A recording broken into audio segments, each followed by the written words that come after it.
Here's something you should seriously consider before cutting any openings into a block or brick wall or making a opening larger. And that of course would be the building foundation. And let's just start. I'm just going to kind of drew a couple of pictures here. Let's start with the building foundation. This would be just a three-dimensional picture. Here's what the bottom of it should look like. You should have footings around the perimeter of the building, and these will provide the structural support for the block or brick walls that will be sitting on top of the foundation. So remember, you're going to have footings, or you should have footings, around the perimeter of the building that the block or brick will be sitting on. Now let's go ahead and flip the picture. Now we are looking at it from the top. This is what it would look like before the walls were built, sitting in the soil. Now I'm going to go ahead and push the soil back to give you a better idea of what the foundations would look like sitting in the soil. Just kind of covering all my bases here, throwing as much information at you as I can to make sure that you understand what we're actually looking at. Now, if I go ahead and I sit a brick or a block wall on top of the foundation, this is actually what it would look like. And again, you've got a couple of different angles here to give you a perspective of how the weight is actually being distributed. Looking at the drawing here with no openings cut into it, no windows, no doors, the weight would be distributed evenly around the entire foundation. Any weight of the wall itself, any roof or floors that would be sitting on top of it or bolted to it, to the walls, to where the weight would be transferring down. This is probably an engineer's perfect dream here, not cutting any openings in. But the moment that we go ahead and we cut an opening in, we will need to understand that we're weakening the structure and we are distributing the weight unevenly. And the weight will actually transfer around the opening. And this is something you really got to get a grasp on. If the block or brick, and now brick you're not going to want to do, so you're not just going to want to cut any opening into a brick wall. Trust me, the bricks can't take it. You're going to need some type of structural support. But however, in concrete blocks that are filled and have plenty of rebar in them, that might be a different story. But this is where I need to make my point.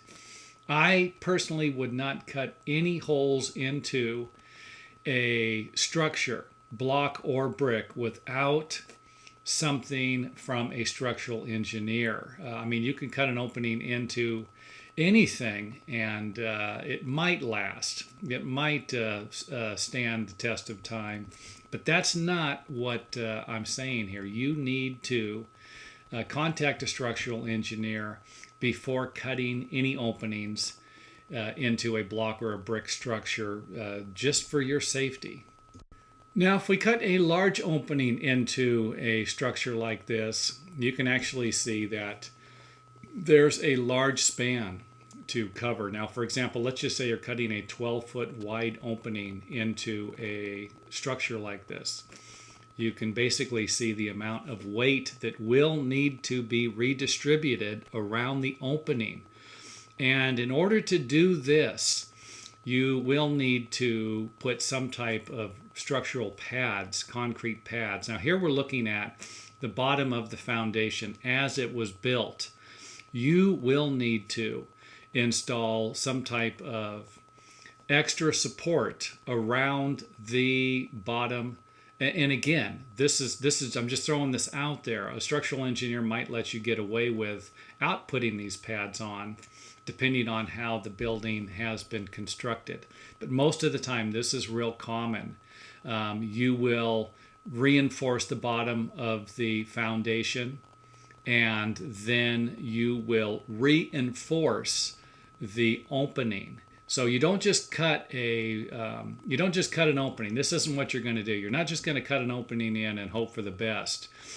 That's why you would need to contact a structural engineer. They will provide you with a solution that will work. And this might include some type of a metal frame around the interior or exterior, or both, part of the walls. And again, this might bolt to it. It might bolt to another metal frame. It might just be a flat piece of iron welded together at the corners.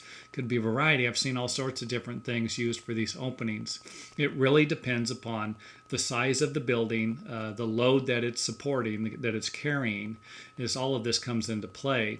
And again, that's where the structural engineer is going to be able to help you more than I ever could.